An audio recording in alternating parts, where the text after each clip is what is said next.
So now with John Wick 3, the world feels so big, and it seems like this assassin network can include pretty much anybody. So I'm curious, if we lived in the world of John Wick, what would we be? Meaning, like, would we be a bum on the street that works as an assassin? Would we be a cab driver that's an assassin?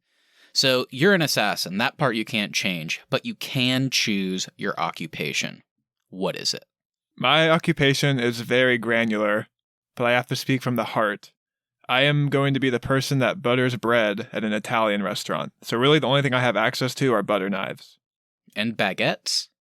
And baguettes, I guess, yeah. Well, that's French. I don't know what bread you have at Italian restaurants, but something there. It's bread. I would want to be... I think after seeing the scene where John, for some reason, decides to, like, tackle a guy into a pool to fight, it seemed like he could have, like, gone any direction. But since they did end up in the pool and they were under there for quite a while, it did strike me that the world of John Wick could use a lifeguard. So I think I'd like to be a lifeguard. Gives me an opportunity to, during the day, get a good tan, and then during the night, I guess, be a lifeguard in these crazy clubs that everybody dies in. So that's what I would want to do. And honestly, the more people that die, since we've seen in John Wick 1 and now 3, they're always killing each other in and around water. Every time the survivor comes out, they're going to toss a coin my way. So honestly, it's probably a good financial move on my part as well.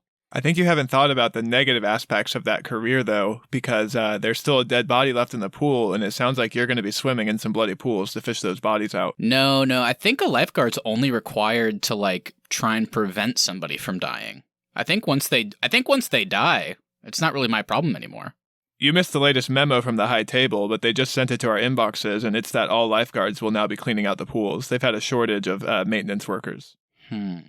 Or you just call and make a reservation for one. I think I'll do or that. Or two, depending how many bodies in the pool. We'll see. Yeah, we'll see how it goes. I might have to spend some coins wisely on that one. I mean, Austin, I'm kind of with you. I was going to go the food route. Since we're in New York, what does New York have? It has a bunch of hot dog stands. I'd be a guy working at a hot dog stand. Every hot dog is a normal hot dog, except there's one or two or three in there that might have some sort of like poisonous or some sort of blade in them, just in case, you know, someone's being chased and they say, hey, give him the special or something like that. And then you just hand him the wrong hot dog there and, you know, let it take its course. Maybe the ketchup and mustard has acid in it that you can squeeze in their face. I don't know. So now that we've established our careers in the world of John Wick, I gotta know, how are we saved in Winston's phone? I think he's got me saved as Butterboy. Keith is probably Mr. Buns. Or Wiener. You can go front or back with Keith. For me, I'm Wet Willie. Oh, wow. Wet Willie. Some dirty names here. Winston's kind of just a pervert, so it's more on him than us.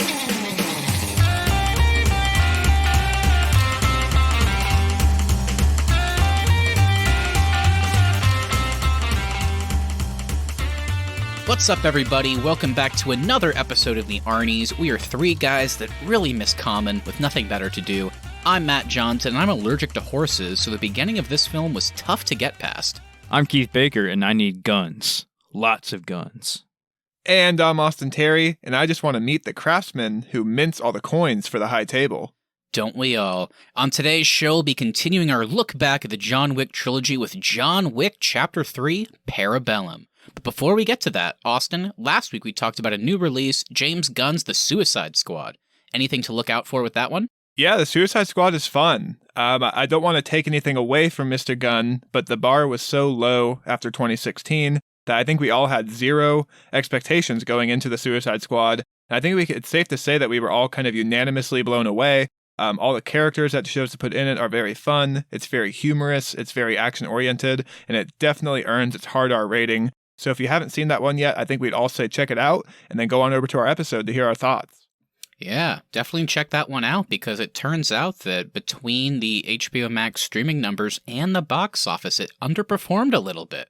So make sure you watch it or go out to the theater, because we want a sequel. This is a selfish move on our part. We want to see these characters again, so please go see this movie or watch it on HBO Max.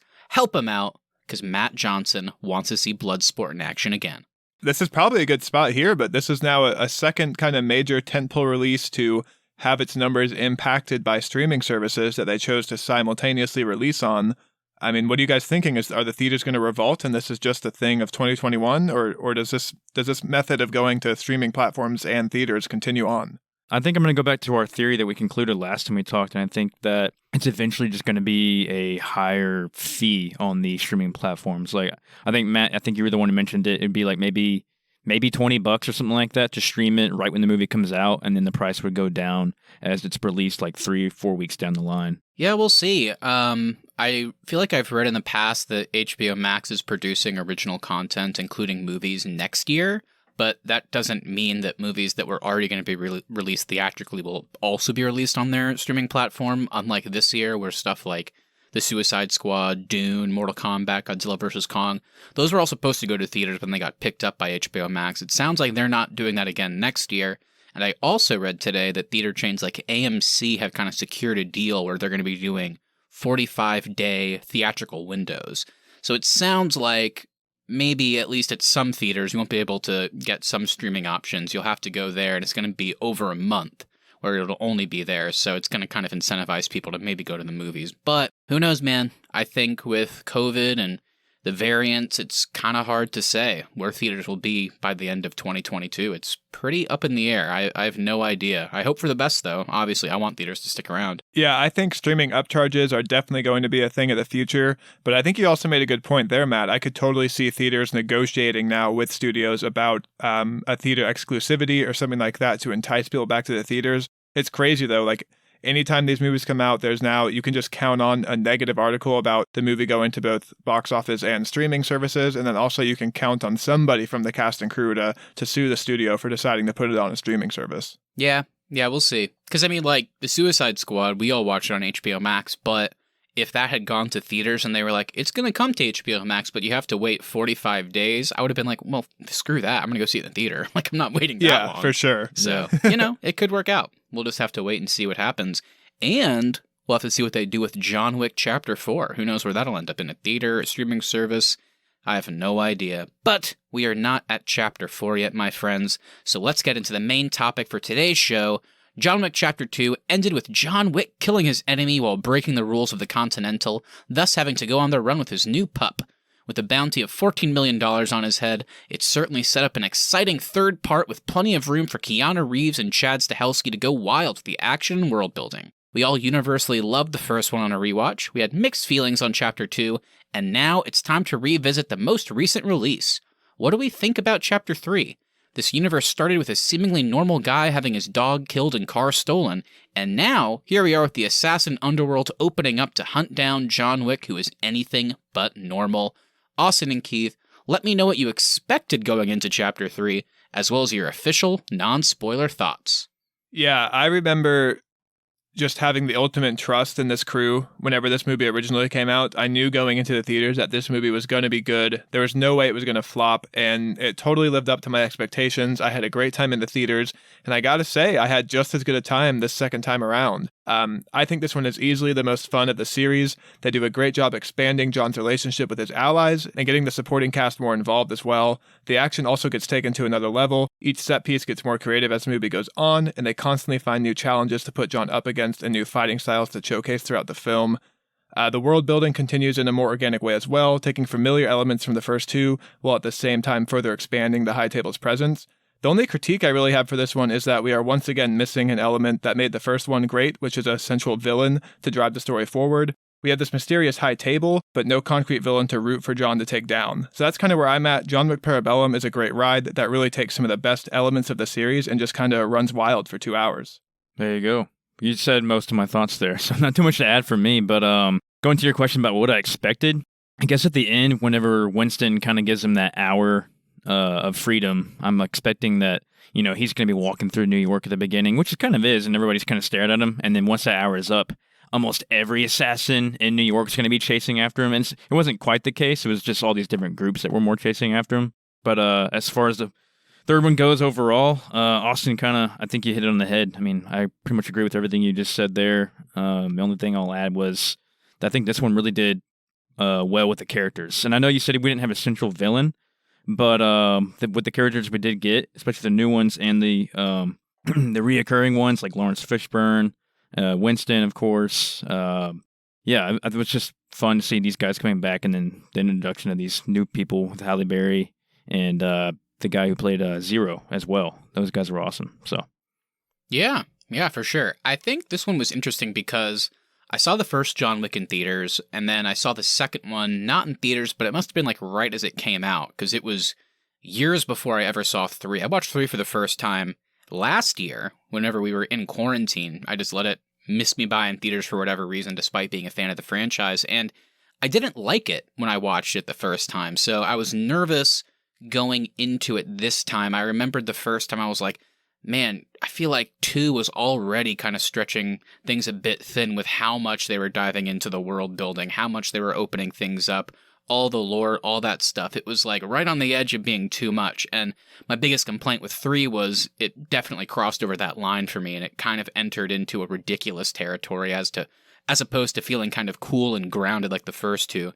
And whenever I started it this time on a rewatch, I was like, wow, I guess I was wrong, because I was loving it. I was having such a blast in the first act, and when it got to the second act, it was like, oh yeah, okay. that's when it kind of shifts gears, and then I was like, that's what happened the first time too. I loved the first act, and then it kind of grinds to a halt in that middle, and there's so many great parts of the middle, but I just don't think it comes together. Luckily, the third act kind of brings it all back into focus for me, and it definitely ends strong. I think the action in this movie is astronomically better than Chapter 2. I think it's so fun.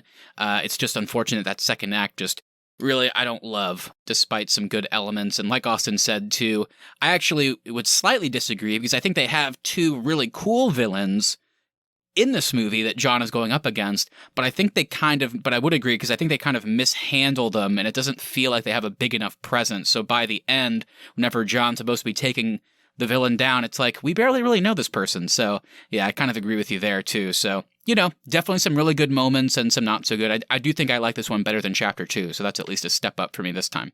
Yeah, I saw that was the most recurring thing in the critics, which we'll get to later, was that the middle lags, and I just don't feel that at all with this one. I think this is actually the longest of the trilogy, yeah, and this one goes by the quickest for me of the entire one. I just have so much fun. I think every character they have is great. The only thing I think that we're missing is just like the way Victor Tarasov was in the first one, how he had that history with John Wick. I think we're missing that. We have a villain that respects John Wick, but they don't have that relationship. And I think that's an element that they don't carry over in 2 or 3. Yeah, completely agree.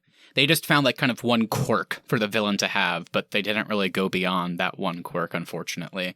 But yeah, before we kind of get too much into the conversation here, we're going to go ahead and drop the spoiler warning. Despite John Wick Chapter 3 being an older movie at this point, if you haven't seen it, we are going to kind of talk about every little detail, so make sure you go ahead and watch it, and then come on back to our episode so you can join us with the fun, with the guns, with the bullets, with the fists. It's time for Parabellum.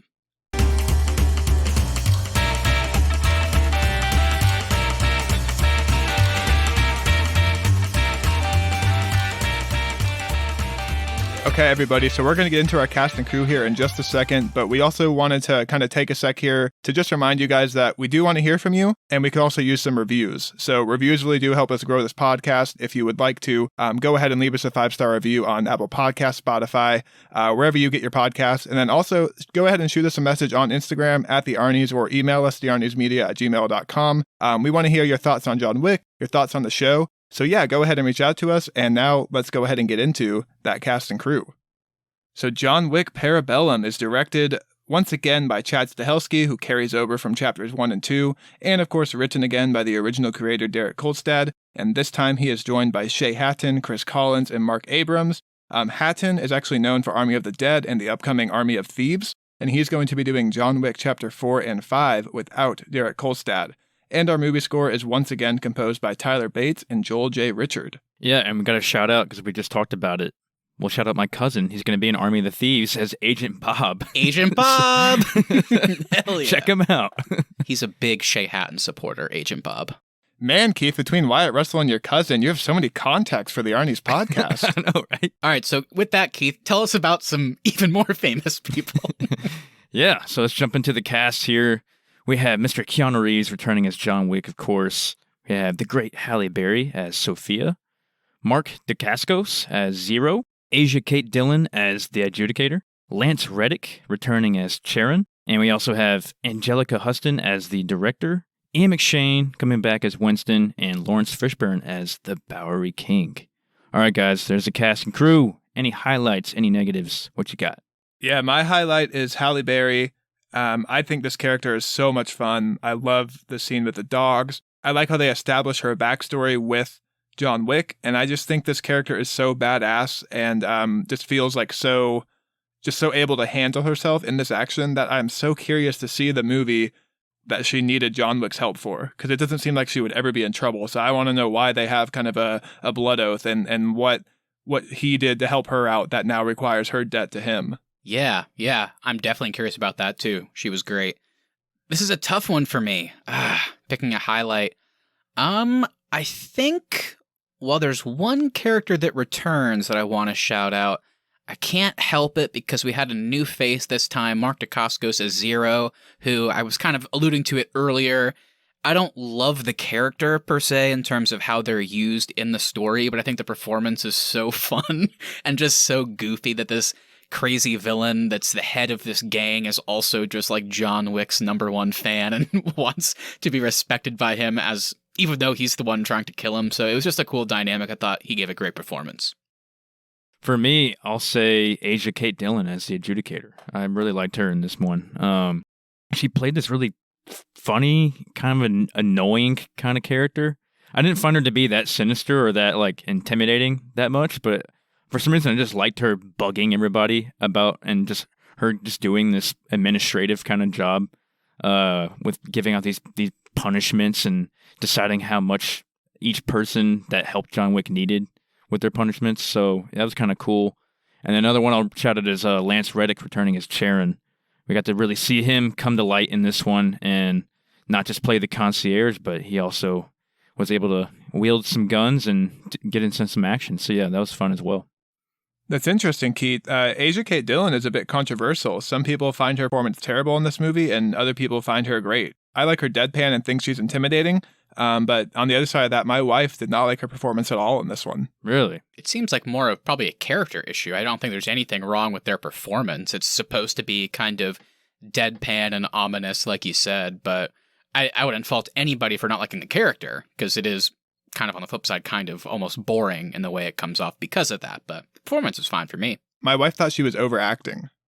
That was her critique. Oh, interesting. I could see why you think that. Yeah, I don't know if that's just overacting or if that's just how her character was supposed to be. Yeah, so before we move on from the cast, I just wanted to mention real quick something I found on the internet about Mark Dacascos and Asia Kate Dillon. They both said in interviews that they were huge fans of John Wick 1 and 2, and then when they got the offer to have parts in this one, they instantly accepted without even reading the script. That's funny. That kind of plays into the Mark Dacascos character, because his character is such a big fan of John Wick as well. That's true, yeah.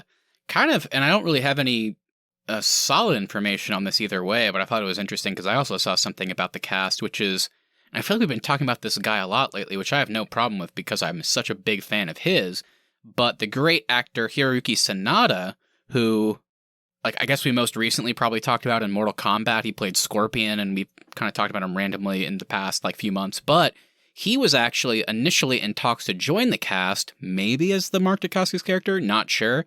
But despite not appearing in this one, he will be in John Wick Chapter 4, alongside Donnie Yen, Bill Skarsgård, Scott Adkins, and Clancy Brown. So I was like, wow, they are not holding back. They have another great cast on the way. And at this point, I mean, Matt, I know you said we talk about it a lot, but It's really, I just me think you just need your own segment. That's the Sonata cast or the Sonata update or something like that, because you're always checking on him. You know what he's up to. You know what he eats for breakfast. You've got everything you need about Hiroyuki Sanada. I just watched him in Sunshine, too, that I talked about last week on the show. Dang. The Sonata Siesta? The Sonata Docker update, and it's me. Alrighty, my friends, we are leaving the cast and crew, and it's time to get into critical reception. I want to know what people thought of this movie. Obviously, I was a bit more negative, it sounds like, so I want to see if I'm alone. But before we get to that, John Wick Chapter 3 Parabellum made $327 million against a budget of $75 million. So once again, we have another big hit on our hands. On Rotten Tomatoes, the movie has an 89%. The critical consensus was the movie reloads for another hard-hitting round of the brilliantly choreographed, over-the-top action that fans of the franchise demand. What do you guys got for me, though? Yeah, so on the positive side of things, critics praised the continued top-notch filmmaking and brutal, entertaining choreography. They also seem to appreciate that for a third outing, the fighting remains very fresh and exciting in its delivery. They found the movie to be a bit formulaic, but said it's a formula that works. The first act also received a lot of praise for paying off the end of Chapter 2 and kind of picking up our story and really getting us right into the action immediately.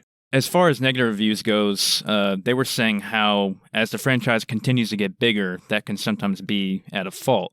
Some seem to miss the simplicity of the first film and thought that the Continental and the High Table rules bordered on being convoluted at times. The question came up with this being the third film, should this franchise have better stories and more developed characters by now? The adjudicator role was cool in concept, but didn't amount to anything. And another thing they listed out was first and third acts were strong, but it drags in the middle. Okay, so Matt, obviously that negative point about it dragging in the middle kind of goes in line with your thoughts. Guys, anything that you kind of starkly disagree with here or anything you strongly agree with before we move on to the round table?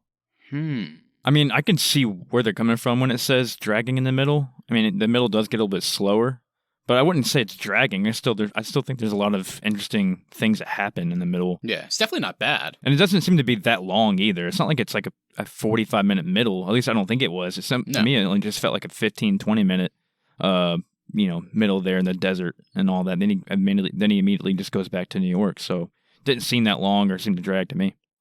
Honestly, I kind of appreciate the break. Like, the action is so just breakneck speed that I enjoyed kind of a nice little step away from the action in the middle.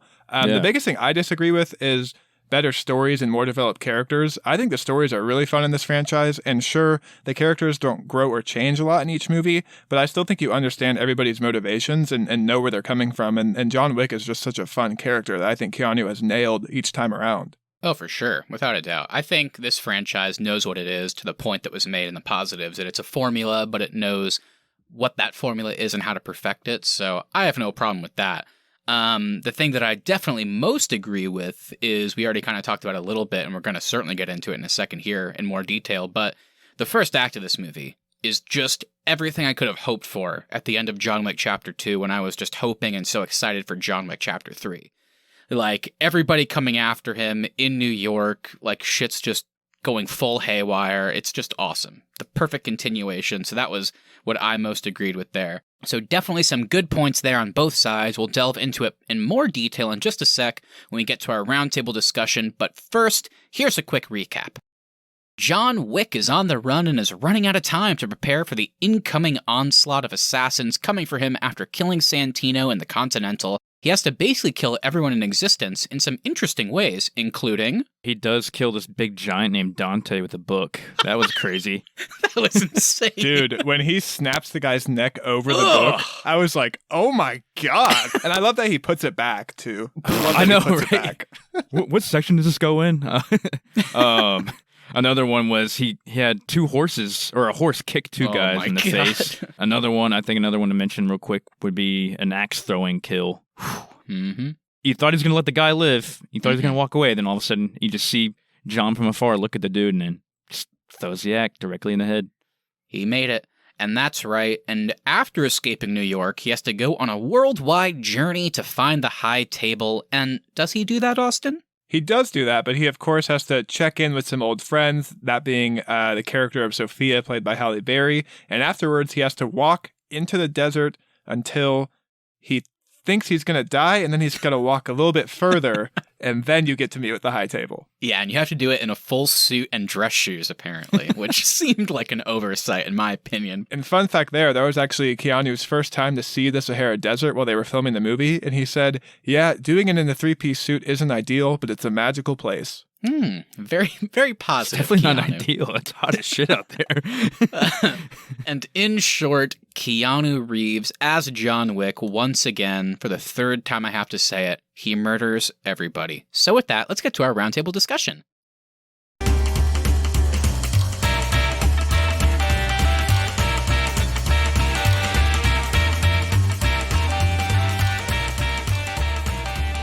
let us start off in the natural place, the beginning of the movie. We've talked about it a few times already, but we have to get into more detail here because it's so exciting. The first act of this movie really feels like the natural sequel to John Wick Chapter 2. I think it's the best part of the movie for me because it did a good job of upping the ante with the action, giving John by far the most stakes yet, and giving little bits of actually interesting world building and lore with John's backstory. I really like seeing him interact with Angelica Houston and finding out where he came from without them explicitly saying it. I thought was a pretty surprising twist in a good way. So, what did you guys think of this opening with John against everybody in New York? I think it's a really fun opening that kind of sucks you right back into the world of John Wick just immediately. I think the best thing about this opening for me is just the tension building with that hour countdown to open the movie. I think you know everybody's coming the second that clock hits 6 p.m. And I like that he has to like very quickly find ways to like go check in with the doctor as quickly as he can. And I like that moment where the clock expires while the doctor is sewing him up. So the doctor has to stop. I just thought great tension building to kick off the movie. Yeah, I totally agree, Austin. It kind of reminded me of like the Purge movies. I know those movies aren't that great, but at least when they count down to when the Purge begins and then, you know, all crime is legal and everything like that. That's kind of what it reminded me of. And I was scared to see what was going to happen to John. I thought there's going to be like hundreds of people just chasing him down the street or something like that. Yeah, it was really great. It was so cool that they actually took a little bit of time to breathe, to break that tension, like you said, with him kind of stopping periodically to try and get help just before everything goes crazy and he won't have any access to these continental and high table privileges because he's excommunicado. So I love seeing him go to the doctor, love seeing him stop by the library to try and get some access to whatever you want to call it that will help him later.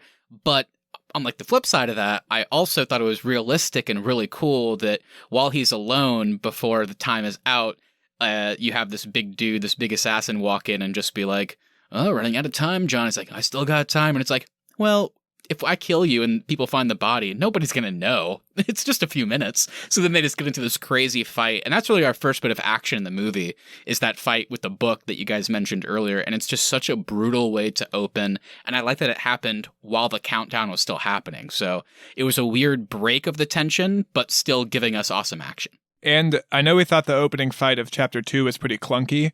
With the cars running around and the way they filmed that scene. Mm-hmm. And I thought this one was a way better executed opening fight scene for 100%. This movie. And then that, of course, takes us into the antique shop fight, which I think might be the most fun. I'm going to be saying the word fun a lot in this episode because I think this movie has the most fun of all three of them. And that antique shop, you can tell they were just having a blast in the writer's room when they were sketching it up. And then Keanu looks like he's having so much fun throwing those knives around.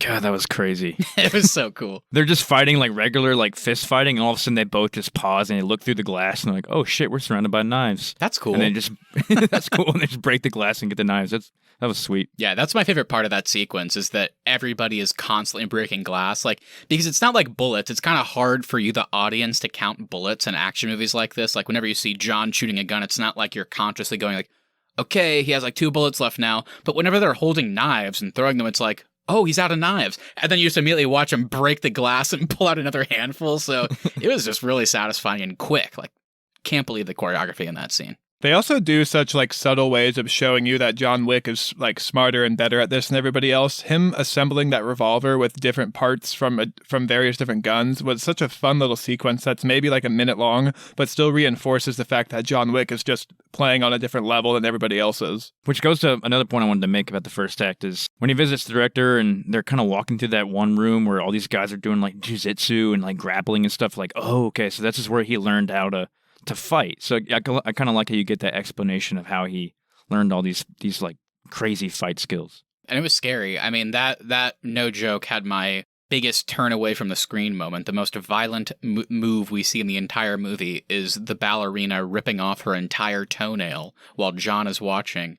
And that was the moment where I had to go, no, thank you. Some Black Swan stuff right there. Oh, God. Yeah, so let's go ahead and dive into a question that I've asked you guys on the past 2 reviews we've done from the first 2 movies, and that is, you know, how do we feel about the whole world, or underground world and lore overall, and how big do we think it is still? I mean, are we thinking it's bigger? I know in the second, when we were talking about the second movie, we were saying, it's way bigger than we thought it was from the first one. The first one, we're like, oh, it's just in this one little section of New York. Then we go into the second one, and we see Winston call all those people in the park, and we're like, oh, shit. Now it's way bigger. So this one, to me, it seems kind of in between, because you still kind of see him going through New York. He's walking by American Eagle Outfitters, and it's okay. So this is still kind of the real world here, and we get some more subway and train scenes where they're just regular people walking around doing their normal jobs. So, what do you guys think? Are we still, thinking it's all one big underground world, or is it just like this one organization that just happens to be or embedding itself in the regular public? I think it's a combination of both. So this time around, like kind of piecing together things from 2 and 3, the High Table is kind of like the Quantum organization in Bond, or what they want Quantum to be. I think it's this big world-encompassing organization that's just embedded behind the scenes of like the everyday governments of this world. They don't explicitly say that. I don't think it's like the High Table is the government of the everyday public. I think it's this shadow organization that's just embedded in, and you really only know about it if you're in the world, which John is. So I'm still kind of in the camp that everybody he interacts with is an assassin or part of the High Table, because that's literally his entire world from his childhood, which they kind of reveal in this movie too. So that's kind of how I took it this time around. Yeah, I agree. Ultimately, what you guys are saying, I totally agree with. I think it's not really, in the grand scheme of things, that big of an organization, because that just doesn't seem feasible. So it's just this underground thing. That being said, for whatever reason, I didn't have this problem in 2, but I do in this one. There's just certain quick little shots and the way they frame things that really frustrate me, because I think it goes against that. And it kind of starts pretty early on. I love Jason Mantzoukas, and he plays another kind of Bowery King agent, if you want to call it that.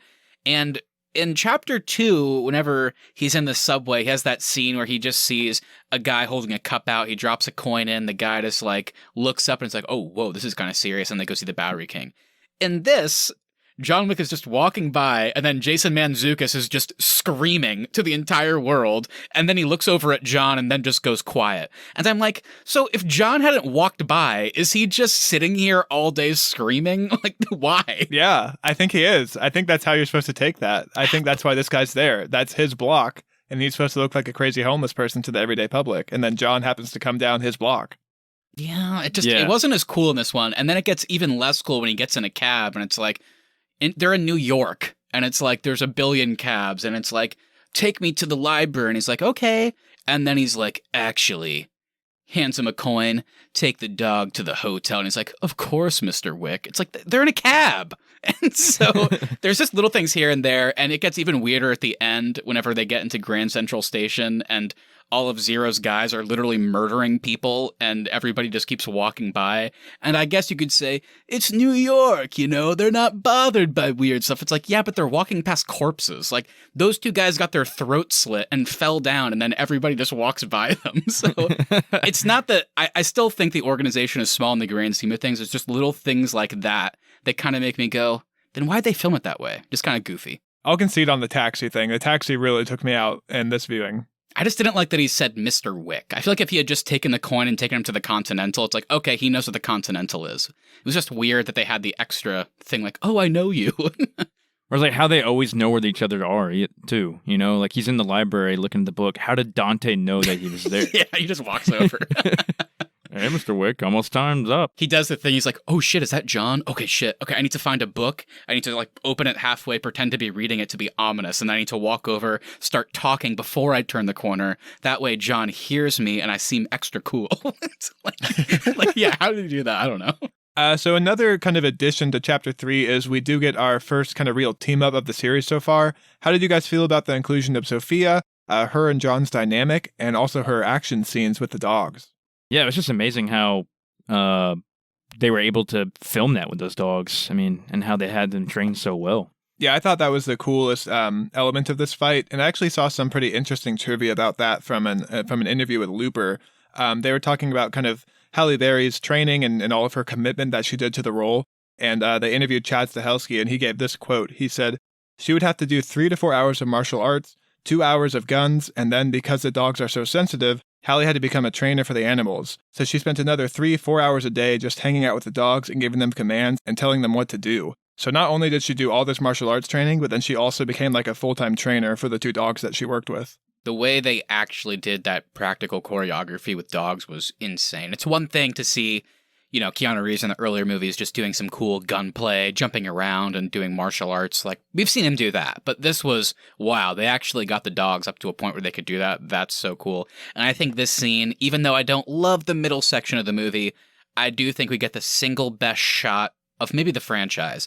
And that's when Sophia's kind of getting overwhelmed by 2 guys. She's able to take them out barely, but then she kind of looks over her shoulder above her on a balcony and sees that, this guy could easily point down at me. So she calls one of the dogs, and practically in camera, in a wide shot, you just see her grapple one guy, hold him down. The dog runs, gets on her back, and you see the dog leap like a mile onto the balcony and kill the guy on the balcony. I was like, that was the coolest shot of the John Wick franchise. Yeah. The dog basically climbed the wall to get that up to was that guy. Insane. Going back to the initial question of like the first team up and how'd that go, I really enjoyed it. I thought it was cool. It seems kind of about time for John to not only have friends like Winston or whatever that we see him talking to a lot. It's nice to see him actually fight with somebody. And we get a second team up later with Sharon and Lance Reddick actually getting the action in the Continental, which is cool. But I think in particular, the Sophia character was really nice to see because I liked how they paid off Chapter 2 in a way I didn't expect with like the marker was such a big thing in Chapter 2, and it's like, oh wow, this is how John gets pulled back in once again. It was nice to know whenever he's at kind of his low point, it's like, oh, well, of course, John, he would have a marker. Like, that makes sense. Like, why didn't we think of that? And then, of course, it turns out that Sophia is the person that owes him, so it kind of leads to this cool, begrudging team-up, which I really like seeing. So they actually found not only good action moments, but kind of a fun way to bring her character into it with the history with John, too, in a way I didn't expect. It was fun, too, seeing like another character in John's position that he was in Chapter 2. I really like the scene when John is reaching into his coat pocket and Sophia knows what he's about to pull out. And right before he does it, she says, "Don't you fucking do it," or something like that. And then you can just kind of see the exasperation in her body whenever he does actually pull out that marker. And it sucks because I've talked a little bit on the episode already how I'm not the biggest fan of this second act. And I think my biggest complaint with it is I think the Halle Berry as Sophia setup is so awesome with how it's like, well, you know what, you have to do your marker, but guess what? You know what? I'm not here to make you kill anybody. I just need you. Your debt is you got to get me in front of this guy. That's all I need you to do. And then, of course, that turns into a crazy action sequence that we just talked about. I just don't love that then after that she drives him to the desert, and the payoff just is a little bit weak to me. It's like, all right, bye, John. And then he walks to the desert, gets to the high table, does all that cool stuff. And then that doesn't really pay off in the third act for me because he goes against it. Not that I think he should kill Winston, but I think you guys know what I mean. It's like, it kind of felt like they were setting up Sophia to play a bigger role. And sure, you can make the argument, I'm sure she'll be back in Chapters 4 and 5. And I know a lot of the characters in the other 2 movies only had kind of small roles. But this one, I think they did a lot of setup. So it kind of felt weird to me that, they used the whole marker thing, which was the entire plot of the first movie, and then she just kind of says bye to John, and it's like, okay. So, I don't know. I just thought it was kind of a great action scene, but with a weak payoff for the story after that. It seems like they share a similar philosophy, too, on things. I like how they kind of use the same lines, like the consequences, and they do the whole pause. So they're kind of on the same page, so I see where you're coming from. And there was also potentially a weird line in there. Now, of course, I'm forgetting it, but there was one line in particular where they were talking about things that you love. And did you guys pick up on a past romance there? Is that true? No? I don't know. Oh, I didn't get that. I don't know. I don't think I caught that. It wasn't overt either way, but there was just like one line, like doing something for the things you love in reference to the marker. And I wasn't sure if it was like referencing a past I think thing. that was supposed to reference her daughter. I think it was too, but yeah, I just, for whatever reason on this rewatch, I was like, is she talking about John? Like, I don't know. Regardless, yeah, what'd you think, Austin? I think my main counterpoint to you saying that there's not a lot of payoff with the Sophia character is we talked a lot about last time how this is a world built on etiquettes and all the assassins have their own customs and etiquettes. And we also mentioned like how cool it would have been if just Santino had honored his marker to John when John finished a task and moved on. I like that in this movie, the task John sets up is get me in front of your boss and you're done. And it's honored immediately because John follows through and kind of buys into the orders and etiquette of this world. Yeah, no, I can't argue with that. I don't know why I felt different about this one as opposed to chapter 2, but there was just something about the presentation for me that whenever she has that scene with the car in the desert, and it's basically just like, all right, I did my marker. See you later, John. It wasn't that it didn't make sense or it broke the rules of the world. I think it was just a disappointment, for me, if that makes sense. It was like, oh, wish we could have gotten more. Not that I don't think we will in the future, but just in the context of this movie, it felt like I wanted more from that. But maybe I'm being too greedy. It's possible. She pulled a jerk move, too, and drank all the water. And spit it out. Yeah. Come on, Hallie. Like, if one of the dogs had died, I get it. But they didn't. So don't give me your backwash. Going into the desert stuff, did you guys feel a shift halfway through the movie whenever Sophia does leave John in the desert? I mean, the first half, was obviously more of a wrap up of the last movie, dealing with the death of Santino and John getting the excommunicado sentence. And then the second half, we're going more into the punishment, I would say, with Winston letting John go and the adjudicator trying to sort things out with him, the hotel, and the high table. So did you guys like that progression and that kind of like split off once John leaves Sophia? I loved it, Keith. It's kind of exactly what I wanted from chapter 2. I kind of mentioned it last time as well, but we said how wouldn't it have been really cool if the first half of chapter 2 was this kind of contained story with Santino, and then John Wick having to deal with the fallout of those actions, and kind of Common being the main villain. And it's kind of what they gave us in this one. We have the wrap up from chapter 2, like you said, Keith, and then it's the fallout of everything that happened in the beginning of part 1 and part 2 kind of playing into the conclusion of the movie. Yeah, I think I'm on the opposite side, and it's not that I disagree or I think what they gave us wasn't cool or interesting. I just, kind of like how you put it originally, Keith, it just feels like a shift.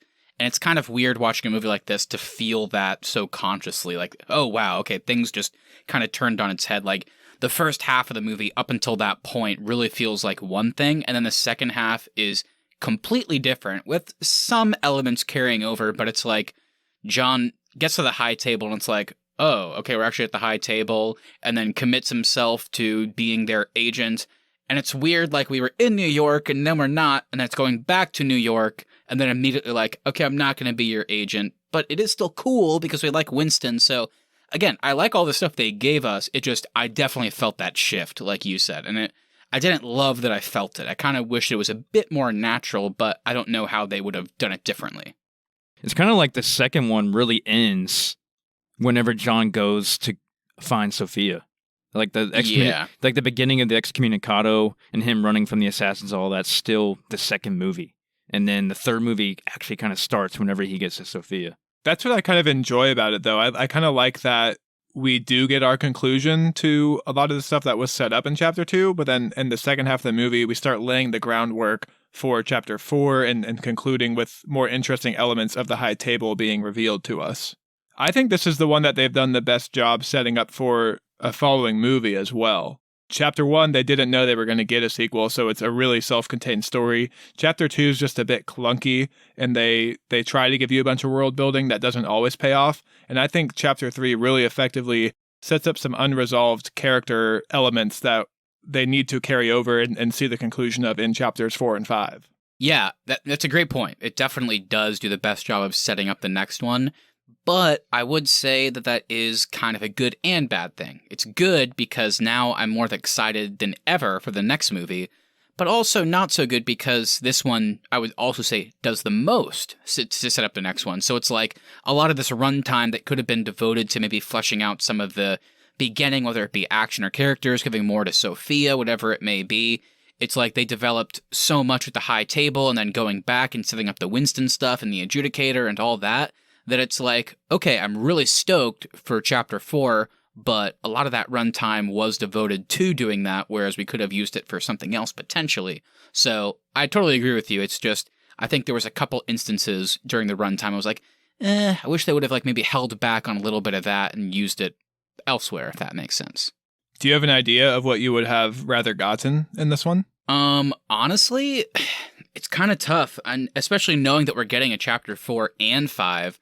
But if it were me, and I think, Keith, you even kind of alluded to it, I would have liked to have a bit more in the first act with him kind of in that initial hour, kind of almost feels like it's literally counting down almost in real time, and then just going all out whenever people start coming after him. But regardless of what they devote that time to, I think a great ending for this one would have him, like, finally getting to Casablanca, and then maybe you reveal Halle Berry in almost like a secret cameo type thing, and then he pulls out the marker, develop their relationship towards the end, and setting up for something. Or alternatively, just end it as he's like about to walk into the desert, because then you're knowing, oh wow, the high table's coming. But that being said, reviewing what we actually got, I love the final scene. Bringing back the Bowery King after he gets cut up, and you realize that these two are going to team up to take down the high table, is a pretty badass ending. It's just, I don't know if this makes sense. I wish we could have got the ending to this movie still, but it's almost like I wish they could have done less legwork with all of the setup. I don't know if that makes sense. It's like, I love the ending, but I don't love all of the setup with like the adjudicator and all of the setup with the high table and how pissed they are and all like the twists with Winston. And it's like, oh, you were doing this for the power of the Continental. So I just wish they would have managed their time a little bit better towards the end, because I love the actual last scene. It's just, it got a little bit messy towards the end after John leaves the high table in the desert. So maybe they could have had his excommunicado last longer instead of him trying to get it overturned. Like, he's just fighting assassins almost the entire movie, and then the very end, he gets the excommunicado overturned, but then he has that last scene with Winston and the adjudicator. It honestly sounds like what Keith and I are saying is one thing, and Austin, it sounds like you liked it for feeling like we got a bit more, which I totally get. I think for me, it's just the first half of this movie feels like what we expected John Wick Chapter 3 to be, and the second half feels like it could have been more of like a John Wick Chapter 4. So I guess maybe I wish they would have split it up a bit more naturally, but I can also appreciate that this one gives us more than we thought, and it does set up for the next movie. So I get both sides. I think I just wish that it felt a bit more segmented as opposed to being so much in one movie. I just like that it surprised me, because it would have been so predictable to just have John Wick's going to fight off assassins for 2 hours. They easily could have done that, and I like that they tried to go a little bit further with the story in Parabellum. So as usual, we have to talk about the villains. This time around, we have Zero and the Adjudicator. What did we think of their inclusion in this story? Did they feel super important? Were they on screen enough, etc.? What'd you guys think? Yeah, I mean, I mentioned it. I just don't think they have a strong enough history with John Wick. Zero, having this weird respect for him, does have some really funny elements.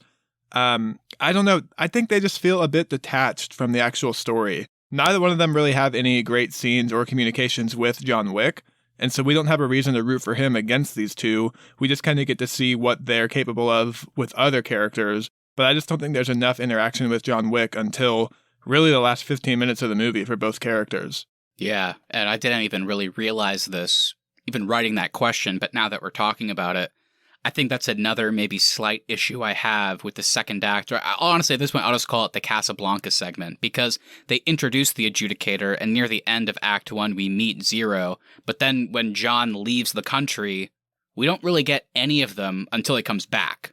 And it's like, oh, that was a long time without them, if that makes sense. So I think that was another issue in terms of their inclusion. They did have a good scene of having Zero take down the director while they were gone, though. Yeah. And the Bowery King, too. And that was really cool to see them just kind of super easily break into two areas that we've been with John Wick, and he was very aware of all the people around him while he was in both of those places. Yeah, that's a good point. Yeah, with, going to the character of Zero, I see what you're saying, Austin. It was kind of fun to see his, kind of the respect he had, or being like a fanboy of John Wick, but it did kind of get in the way of him feeling intimidated. Yeah. It probably would have been better if it would have been more of like a Common kind of character from the second one, where Common did have respect for John Wick, but he was also willing to put that respect away and get the job done and kill him if he had to. And with Common, we saw him very easily stand up to John Wick in multiple scenes, and we only got one fight scene between John Wick and Zero, so we don't have a reason to believe he's a big threat to John Wick. Yeah, the biggest difference between Common and Zero, and I keep forgetting Common's Cassian. Yeah, the big difference between Cassian and Zero is Cassian didn't put him on a pedestal like Zero did. Which was cool, Yeah, Cassian looked at John as his equal, had respect for him, but A coworker, would kill really. him. Yeah, an ex-coworker, a former maybe coworker. even friends at one time, based on their dialogue a little bit. Maybe. I mean, they had a drink at the bar together. And that's really what I like about 1 and 2 is Victor's relationship with John Wick and Common's relationship with John Wick. Or Cassian, whatever. It's Common. It's Common, baby. It's a common cast. The Comcast. Comcast.net. Yeah, I also wanted to shout these two guys out. I don't know if you guys remembered, but I don't know if they were both in the raid. I know one of them was in the raid, but I did kind of have a little bit of a Common moment from Chapter 2. Whenever we talked about Chapter 2, I was like, damn, this kind of sucks because Common's so good in this movie, and I really like the character of Cassian. I would have liked if they could have positioned him a bit more of a central role instead of, Ruby Rose or even Santino at some points. In this movie, the two Indonesian actors, one that was from the raid for sure, which are the two guys that John Wick fights at the end, 2-on-1, and they have that really great back and forth. I was like, how do they not give these guys more scenes? Because they clearly work with Zero, but the fact that they really only kind of show up for that fight scene at the end, I was like, it would have been nice to get a little bit more of them because they had such great banter, and I loved John's relationship with them, where it's like they're helping him up, but still fighting and throwing him through shit. And that might be another top tier fight in this franchise too, is that fight on the second floor of like the glass room that ends up going through the glass into the first floor. And he doesn't kill them for once, which was really interesting.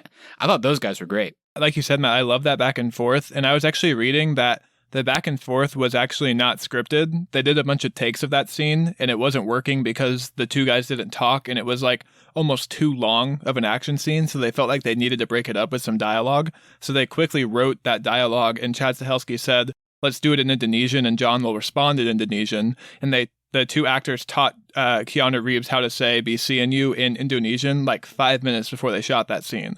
Yeah. That's cool. It was so cool. I love that he didn't kill them. And then like how they're like waiting for him to respond, and then he does, and they both just kind of slowly pass out after looking at each other. I was like, I hope we see them again. Maybe we get John Wick Chapter 5 is the Avengers Endgame of this franchise, and John calls in every favor he has to fight the high table. He calls in Common. He calls in Ruby Rose's corpse. He calls in these two Indonesian guys. Halle Berry and both dogs. They're all coming. Yeah, and a little piece of trivia for you guys on the scene with those two guys. So that glass gallery that they filmed it in it cost $4 million to make that thing, and they broke it all of it. But no, they also didn't want to use any special effects at all either. So it was all based on choreography, lighting, and camera angles. So the design of the glass actually had to sync with the action. Keith, what would you do with $4 million? I wouldn't make a glass gallery. I do want to shout out, because we don't see it in movies enough, I liked how whenever they deflected swords and it hit the glass, it like weirdly scratched up the glass every time. Like it didn't like break through or stab through. It was cool to see them like deflect and then scratch the glass or whatever, and actually use the angles of each of these containers like as a way to kill them. Whenever John gets the one guy to get his sword stuck in the thing and then throws the other guy into it and slides his neck against the stuck sword, was like, ooh wee, good stuff. This movie just has the most top-tier action, I think, of the entire series. That could be a debate just right there with all three movies. Which one has the better action? I feel like I would say this one might edge out one, even though one has the red circle scene, the nightclub scene. I think this one probably edges it out. Yeah, I agree. I say this one edges out one as well, so it'd go 3-1-2 for me. So speaking of that action in the glass scene, I do think the third act is one of the best of the series, and that's kind of a bold statement because we haven't loved the conclusions of the first two, but I think they really nailed this one. Deconsecrating the Continental was a really fun element to introduce, as was getting Sharon involved in the action. I just love a good siege scene when we get to see our characters kind of preparing for their final battle. How did you guys feel about the way we close out and set up for Chapter 4? Yeah, I mean, I said it earlier with Sharon, Lance Reddick, kind of seeing him come alive and not just be the concierge anymore. Now he's in action. But it kind of made me wonder with him and Winston and John. It's like, so is Sharon? I guess Sharon has like more of a loyalty to Winston than he does like to any other assassin. That's kind of what I got from the whole thing. I guess almost by default, whether or not he wants to might be a more interesting conversation, but it kind of seems like he has to, if that makes sense. It just seems like they have a very special bond. Like Sharon doesn't even question Winston. I think he's very loyal to him and committed to maybe not just to Winston, but to the Continental, at least, for sure. Yeah. The only thing about that I would have liked just a split second of a question was whenever John does go over the roof because Winston shoots him. It would have been cool for Sharon to be like, whoa, at least for a second, instead of just immediately so we're back in action, boss. You know what I mean? Because they just fought together. So it would have been cool if there was a split second of questioning it. But regardless, that's a nitpick for sure. The action scene in the Continental, you can tell how this came about in the writer's room. It was okay, so we set up in the first movie that you can't do business on the Continental, so how the hell do we change that? Because we have to have a big action scene in there. And they had the whole adjudicator and being deconsecrated, so it's all right, now we're on. And this was so cool. And we have to say it, I mean, they really went all out. It's you kind of always wonder in the series, man, these guards really should wear some armor. That might help out a little bit with how these guys fight. And John's reaction with the initial shooting of the guys, oh, the guys are not dead. What? And then having to find how he walks past them too, and they get it behind him. Yeah. He's oh fuck, they're not dead. And then watching him in real time find their weakness, almost like a video game. He's finding the one spot where he can kill them in both the front and back of their neck, and then that actually plays out as it goes on. You see him then do that constantly, and then of course, whenever he and Sharon switch to shotguns, it gets a little bit easier. I like how Winston's just sitting there drinking and watching TV. Yeah, all made this me is laugh going on every time. I expected he might partake in the action a little bit whenever I first saw it, but then I was you know what? I kind of like that he's just sitting there. Perfect for his character too, because he's so into etiquette and just being neat and orderly. Yeah. So I know we're kind of mixing things up now, but after, of course, the Continental sequence, we do get the fight we already talked about. We didn't talk too much about the fight following the guys from the raid. We got to talk about the Zero fight. We had kind of some mixed feelings on Zero as a character and as a villain, but did the final fight kind of bring you more around to him or no? I don't know if the fight necessarily did. I think the fight is fine for the character. It's certainly not bad. I think what brings me around to the character a bit more is just kind of his closing statement where he's that was a great fight, right, John? That made me laugh. The fight's average, I think, but the character itself is more fun. Yeah, I like the dialogue. I'm gonna catch up, John. Just gotta catch my breath. You go on ahead. I'll catch up with you later on. That's the first time in the series where John, it's weird to say, almost says a negative statement in response to that. Usually we hear him go be seeing you. Or whenever Ruby Rose's character died in the last one, they said be seeing you, John. And he was just yeah. But here it's nah, fuck you. And I was whoa, okay. We're seeing John get a bit more angered, and I kind of like it. I think the fight would have played a little bit better if we hadn't just come off of the sweet action scene when it was 2-on-1. That's the problem, yeah. You mentioned John Wick going over the edge, so I guess it's kind of time for theories here. I've always taken it as Winston didn't betray John, but he knew John was going to get away, and this is kind of the only way to set him free.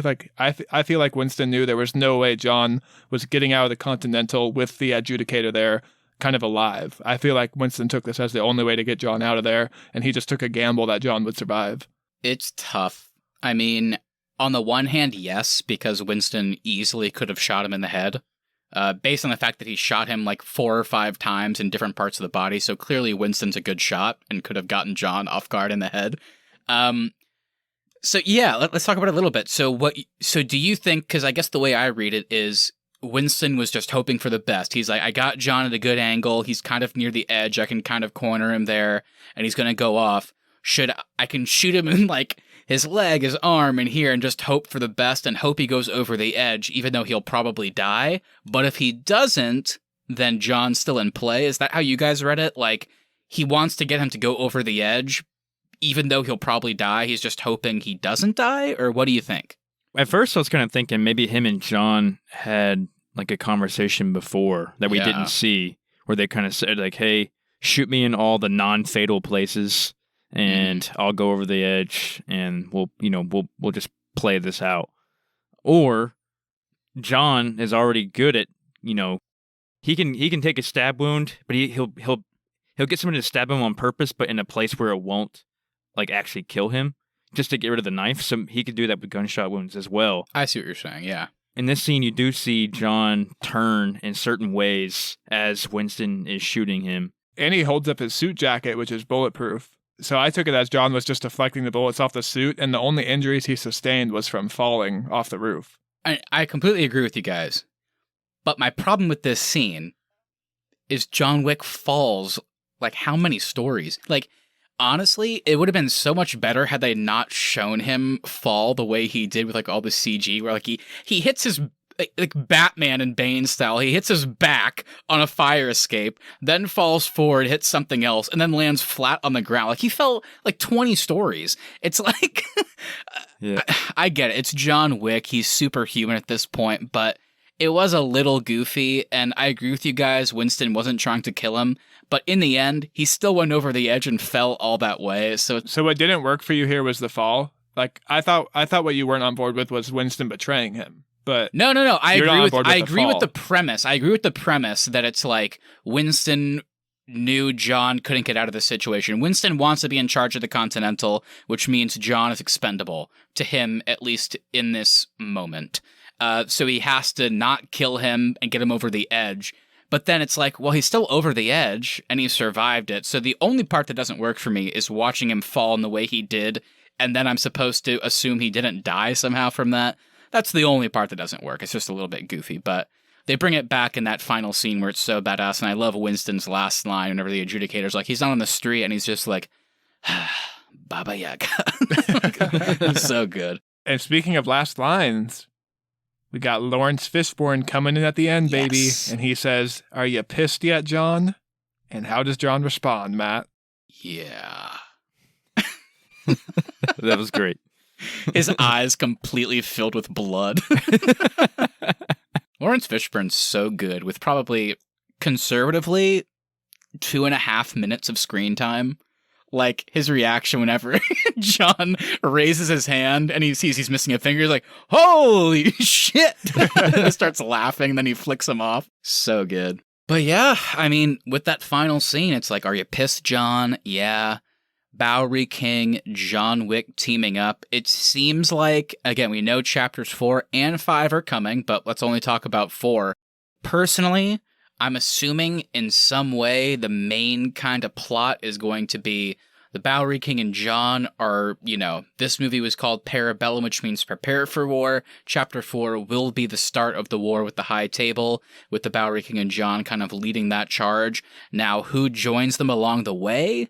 That I'm not sure, especially characters like Winston. I don't know, but people like Halle Berry, who are on the outsides, I'm assuming are going to be on their side. So we'll see. Is that kind of what you guys expect, that it's going to be kind of about going against the High Table in full force? Well, I want Halle Berry back as badly as you do, Matt, but I have not seen any confirmed castings for her in 4 or 5, which I found a bit interesting. I hope they find a way to work her back in, and that's just kind of a surprise that they're keeping under wraps. As for me, though, I have 2 things I need in 4 or 5.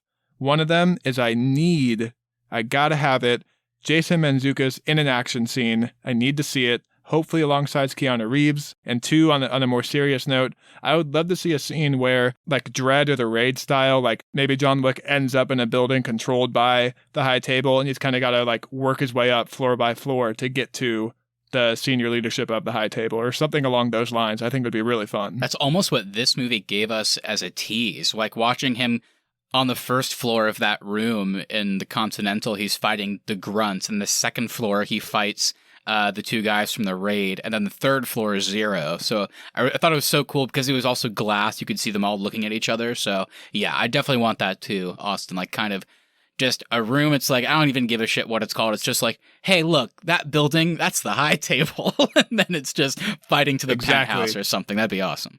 Yeah. And you said it earlier, Austin, it would be cool to get like some of the old characters back and like going with John to fight the High Table.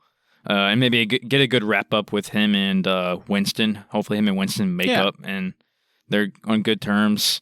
And another smaller thing I'd hope to get back is our boy John Leguizamo. Thank God you said it. Maybe he'll bring him a sweet ride to have in the next one. I genuinely think that's what's going to happen because there is no car action in this one, which is a big part of 1 and 2. I think Johnny Leguizamo. He's coming in with the cars, and we're going to get another action scene in the next one. My only, how do I word this? The only thing that I hope not to happen is that after getting Chapter 3, which was, half of what we expected post Chapter 2, and then half of, new shit, like Austin said, and, a cool surprise, I really hope John Wick Chapter 4 isn't, too much of a new thing, if that makes sense. I really need Chapter 4 to continue immediately after 3, set up the war with the High Table. I don't want, some weird element where a new character is introduced that's I have a personal vendetta against John Wick. I'm going to take him out. And then that becomes the movie. That would be my biggest, oh no. I really need Chapter 4 to fully focus on the High Table now that they've given us a lot of that. So that's my main thing. And then other than that, I don't have anything too specific. I'm excited about the cast they've announced so far. The new members like Hiroyuki Sanada and Clancy Brown, that's going to be awesome. And then, like you guys said, I just want to see some old faces come back, and I want to see kind of that team officially form. We've gotten a tease of it here where John teamed up with Sharon and Sophia, but I want to see a multiple member squad, Avengers style. I want to see a bunch of people going against the High Table. So I think that's what we're going to get. I assume so. I just hope that comes to fruition. I always get a bit nervous when you break up a core cast and crew, and this is our first movie without the original creator, Derek Kolstad, behind the scenes writing the film. I'm interested to see what that's going to look like. I'm glad we're at least carrying over a co-writer from this movie, but this is still the first one without kind of the core element behind it that created the original trilogy. It's true. It's a good point, and I do like that, like you said. It's nice that they had the co-writer work with him directly on this one so that he could presumably do 4 and 5 solo or with a different team. I guess we'll see what happens. I mean, you would hope after Chapter 3 that now that we've seen the head of the High Table, the world is set up. We don't need any more, major reveals about the world. It's now about taking what we've learned already and going against this crazy High Table organization. So maybe we don't need, Derek Kolstad, doing his cool setup and stuff now that we're 4 movies in. That's my only kind of, I guess, in my head, how I'm trying to rationalize Kolstad not being there is maybe being okay. Not good, but just an okay thing. Yeah, I saw an interview for Nobody, and he kind of said, he basically said, at some point your franchise outgrows you, and he's you just kind of have to, it's weird not being involved, but you have to kind of let it go.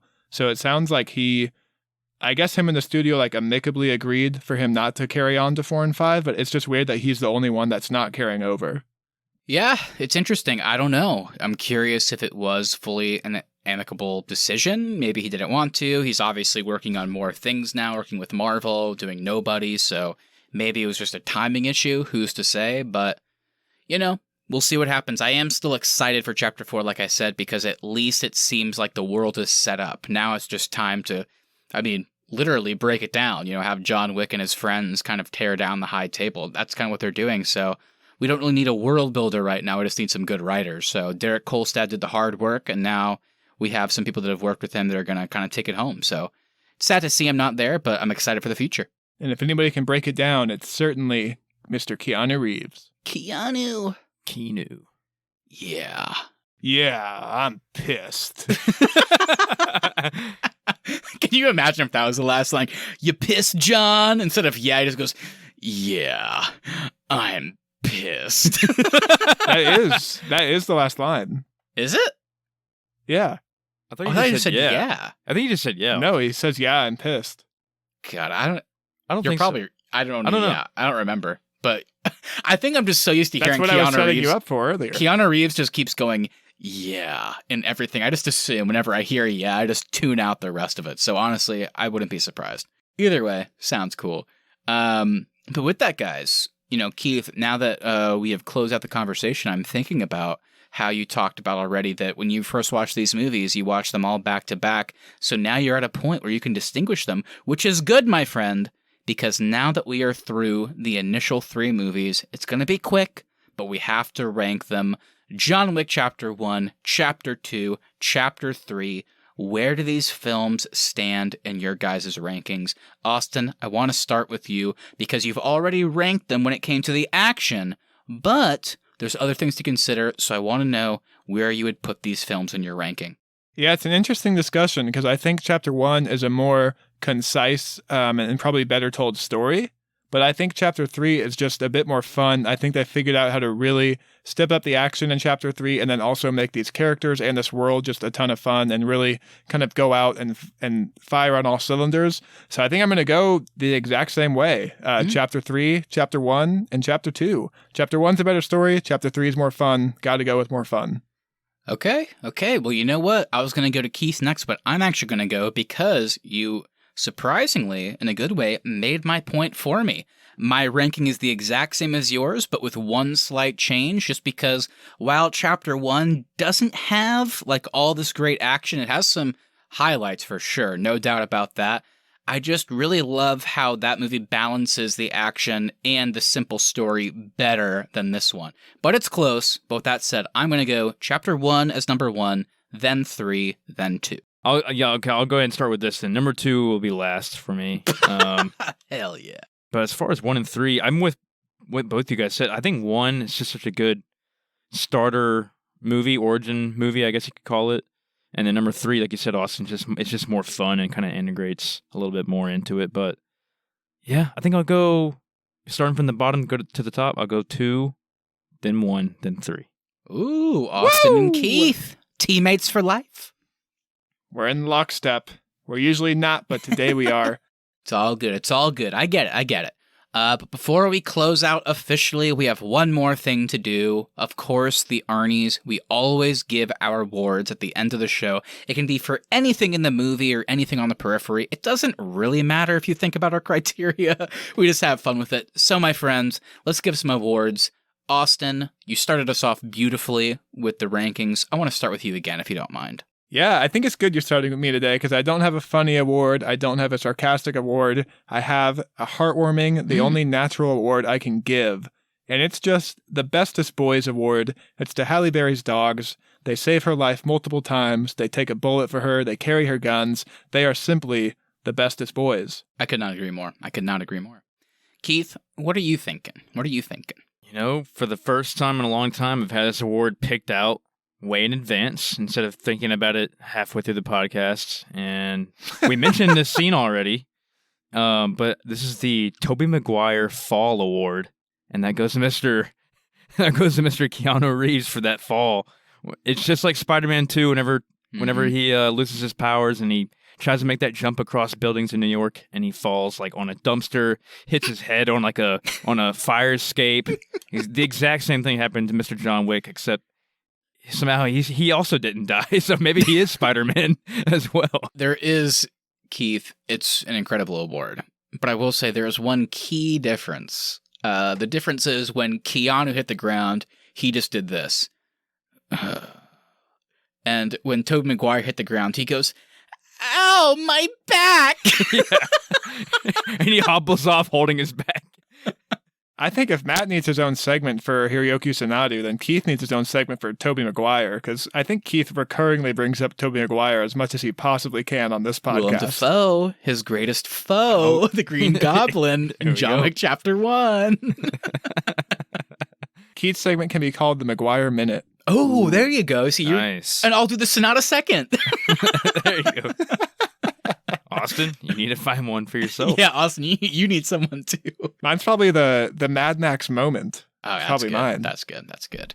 Great awards, my friends. Great awards. And my thing is, we've already talked about it. Chapter 1, very simple in its execution. Chapter 2, opened things up a little bit. And Chapter 3 was big. There was a lot in it, and sometimes to a fault. And that kind of ties into my award today. There was one particular moment where it was just too much for any one man or any one person to take, and so I'm giving the Overkill Award to the Doctor in this film. He takes one bullet to the gut, and it was clearly enough. And then he's just like, "Hit me again, John! Hit me again!"